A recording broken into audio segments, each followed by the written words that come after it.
আচ্ছা, আপনারা যারা এখানে বসে আছেন, আপনাদের গ্রামের মায়েরা যে মুরগি বা হাঁসের বাচ্চা তোলে না? তোলে। অনেক সময় দেখবেন, আমি আল্লাহর নিদর্শন দেখাচ্ছি, অনেক সময় দেখবেন যে মুরগির বাজুর তলাতেই মেয়েরা চালাকি করে হাঁস এবার মুরগির দুটোরই ডিম দিয়ে দেয় বাচ্চা তোলার জন্য। করে না? করে।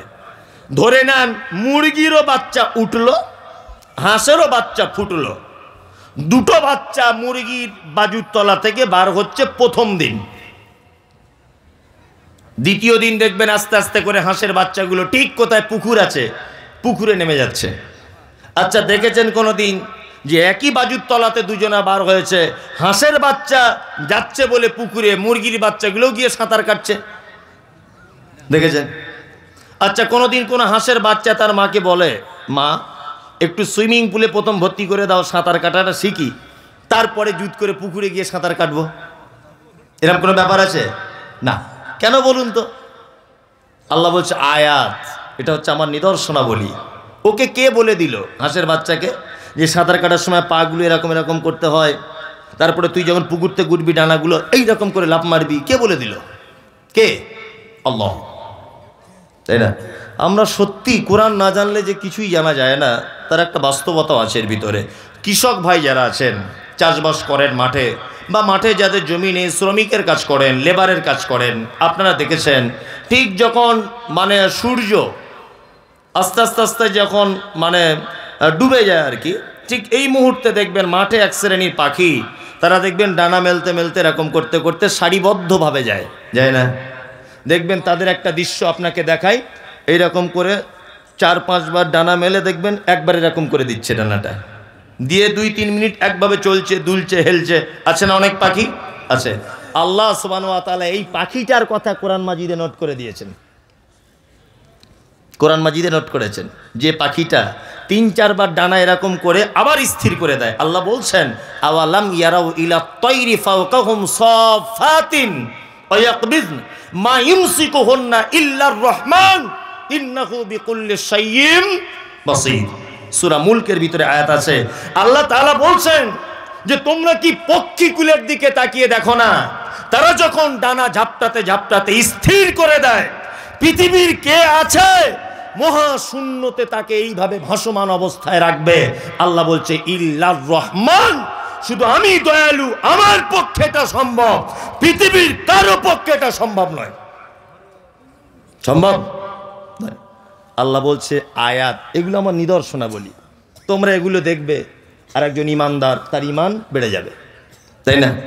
সুন্দরবনে বেড়াতে গেলাম, এগুলো না বললে সাধারণ মানুষকে বোঝানো যাবে না। অনেক সময় বলে যে বক্তারা হাদিস কোরআন যা বলে তার থেকে বেশি এমনি কথা বলে। আরে এমনি কথা না বললে, আমি যদি এখন মাইকেল মধুসূদন দত্তর এখানে কথা বলি, তা একটা লোক এক কলম লেখাপড়া জানে না, তা ও মাইকেল মধুসূদন কে ও জানে?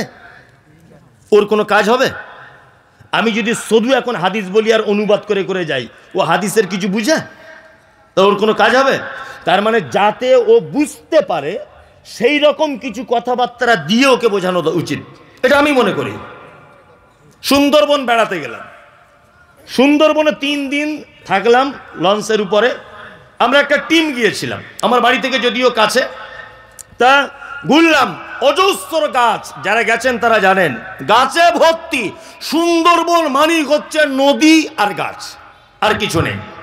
পাখিদের কিচিরমিচির, আর ওই বানর দেখতে পাবেন, বাঘ ওটা নসিবে থাকলে দেখা যায়, সচরাচর হরিণ দেখা যায়, প্রায় দেখা যায়, পানি টানি পান করতে আসছে দেখা যায়। যাই হোক, তার 3 দিন যাবত লঞ্চের উপরে থাকলাম, অনেক কিছু দেখলাম। সুন্দরবনে একটাও কুলের গাছ দেখতে পেলাম না, আমের গাছ দেখলাম না, খাজুরের গাছ নেই, লেবুর গাছ নেই, সবেদার গাছ নেই, বেদানার গাছ নেই, নারকেলের গাছ একটাও নেই। তা আমরা সব আলেমরা মিলে গিয়েছিলাম, তা বেশিরভাগ সলাতে আমি ইমামতি করতাম লঞ্চের উপরেই। তা ইমামতি করতে করতে সালাম ফিরানোর পর বসে আছি, বসে বসে ভাবছি যে সত্যিই তো আজকে 3 দিন যাবত আমি সুন্দরবনে ঘুরতে এলাম, একটা তো ফলের গাছ থাকা উচিত, একটাও নেই। সঙ্গে সঙ্গে আমি ভাবতে শুরু করে দিলাম, সত্যি আল্লাহ, তুমি এর জন্য তোমার নাম রব, তোমার নাম রব। তুমি এখানে কেন তুমি মানে আমের গাছ দিতে যাবে কেন? কোন আমের আচার করতে হয় এটা তো হনুমান, বানর, বাঘ এরা তো কেউ বুঝে না, বুঝে? আচারে কি কি মশলা লাগে ওরা বুঝে? আম কি করে কার্বাইড দিয়ে পাকিয়ে চুষে খেতে হয় এটা ওরা জানে? জানে না। তার মানে আম যে একটা সুন্দর প্রয়োজনীয় মিষ্টি ফল, এই ফলের কদর হনুমান করতে পারবে না, বানর পারবে না। এই জন্য এখানে তুমি এসব ফলের গাছ টাছ দাওনি, আমের গাছ তুমি দিয়েছো শ্যামনগরে। হিমসাগর আম গাছ থেকে পেড়েই বলবে খেয়ে আলহামদুলিল্লাহ। কোন আমের আচার করতে হয়, কোন গাছ কোন মাসে লাগাতে হয় এটা মানুষ জানে, হনুমান, বাঁদর, হরিণ এরা কেউ জানে না। এই জন্য তুমি আগাছা বিভিন্ন গাছ দিয়ে সুন্দরবনকে তুমি সাজিয়েছো, একটাও ফলের গাছ নেই। এগুলো অবাক লাগে, অবাক লাগে না?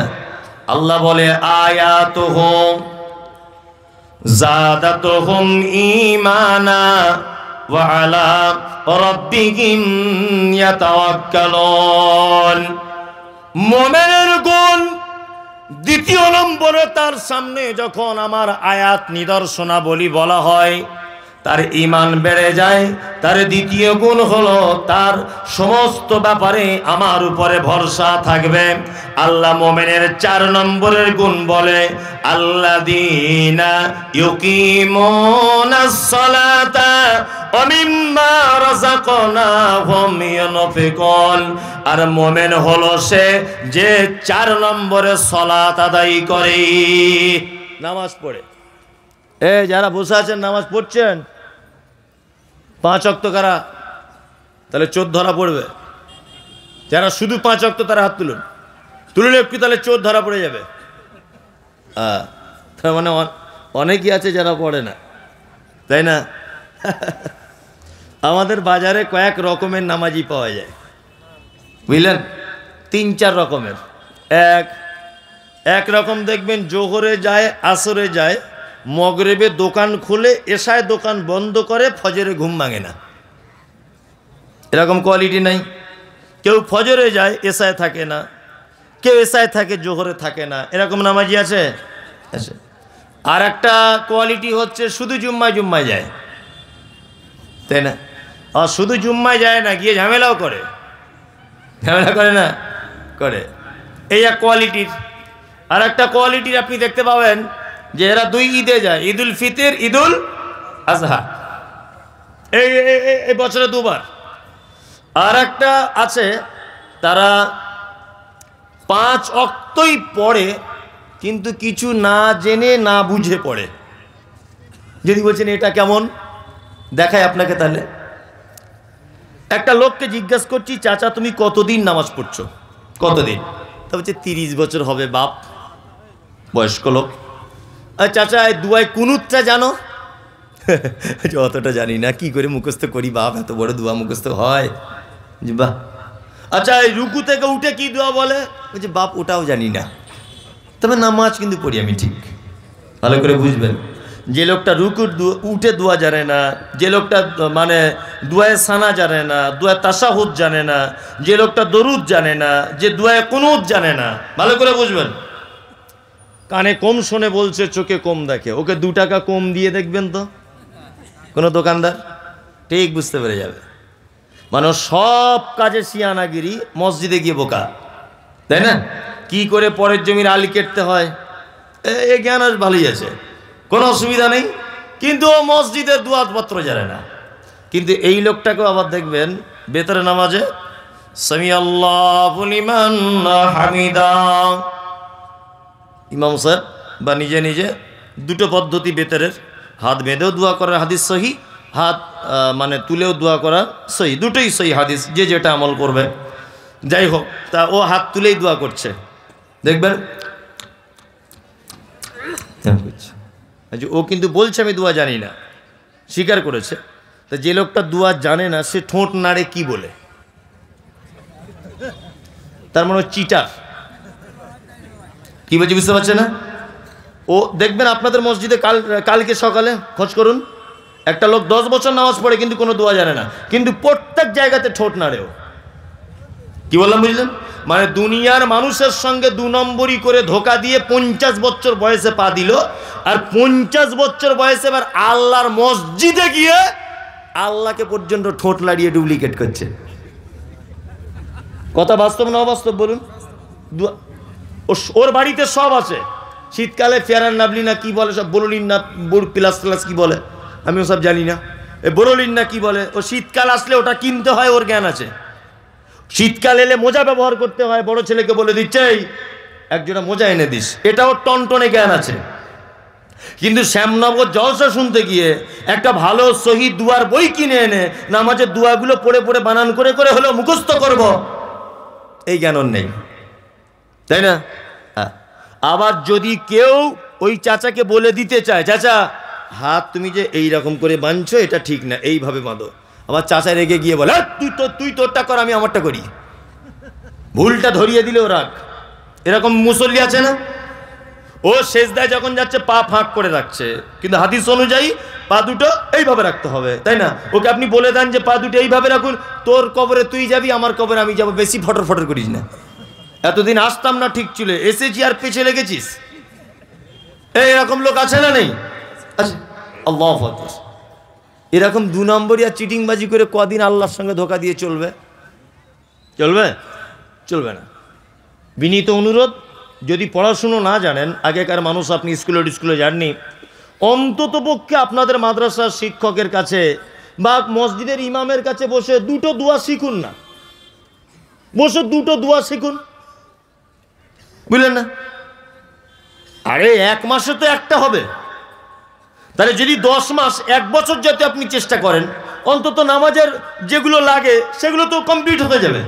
কথাগুলো আমি ঠিক বলছি না ভুল বলছি? তাই একটা লোক বলুন তো যে আমি বয়স্ক লোক, আজকে থেকে এটা শুরু করবো ইমাম সাহেবের কাছে, অত সহজ নয়। তার মানে সবাই দোয়া জানে, তাই তো? ধরবো, দেখবেন একটা লোককে ডেকে ধরবো, হার্ট ফেল করবে ধরলেই। কি বললাম বুঝলেন? না, ডাকলে উনি হয়তো ভাববেন যে অপমান করছে, না আমি এটা করতে চাই না, কিন্তু বাস্তবতা হচ্ছে এই, বাস্তবতা এটাই। আপনি মসজিদ ইমাম সাহেব রেখেছেন, তাকে 200 টাকা দিয়ে তার কাছে 2টো দোয়া শিখুন। যদি বলছেন আমি তাকে বেতন টেতন দেবো না, এমনি শিখুন। গ্রামে প্রতিষ্ঠান মাদ্রাসা আছে, হাফেজ সাহেবরা আছে, আর এখানে মসজিদের যিনি ইমাম আছেন, ইমামের দায়িত্ব খুব ভালো ছেলে, নরম ছেলে।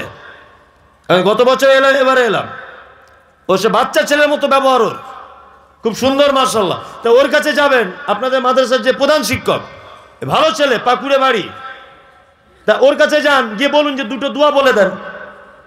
আরে জানতে শিক্ষার আবার লজ্জা আছে? লজ্জা আছে? লজ্জা নেই। এইরকম নামাজ পড়ে কোনো লাভ নেই। আর একটা নামাজি, 4টে যেটা দেখালাম, এরা একজনও কেউ নামাজিদের ভিতরে না। কি বললাম বুঝলেন? কেউ নামাজির ভিতরে নয়।